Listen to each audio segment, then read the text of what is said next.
The boy went to the bathroom with his friends, but one of his companions suddenly noticed that the boy was different from them. He even said he would bring the Germans over. When the boy realized his identity had been exposed, he had no choice but to leave. After that, he fled deep into the forest alone. When he got hungry, he went to the river to catch fish, and when he was thirsty, he drank rainwater. In this way, the boy survived in the forest for a month. But with the arrival of winter, he could no longer withstand the cold, so he had no choice but to risk going to a nearby village. Just as the boy was about to steal a wool coat, a villager spotted him. When the villager reached for a rope, the boy quickly snatched the coat and ran into the wild.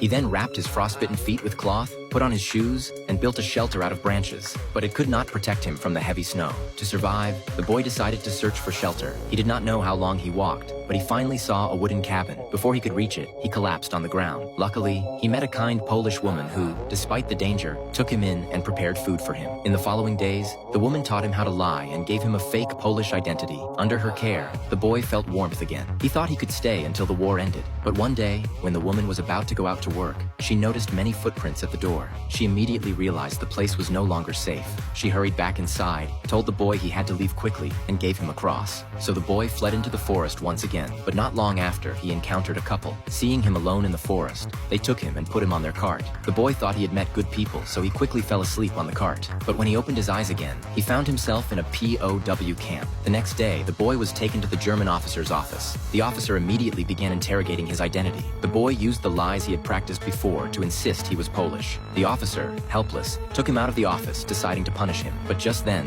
the military dogs in their cage kept barking. The officer walked over to check on them, but when he turned around, the boy was gone. The officer impatiently grabbed his gun, ready to deal with him. But the clever boy hid behind the door, locked the officer inside the room, and quickly climbed onto the truck's roof. Escaping from the POW camp, he ran deep into the forest again. The next day, the boy arrived at a nearby farm and successfully gained the trust of a farm worker with lies. The worker then took him to meet the farm's mistress. Just as the mistress agreed to keep the boy, a German officer suddenly appeared behind her.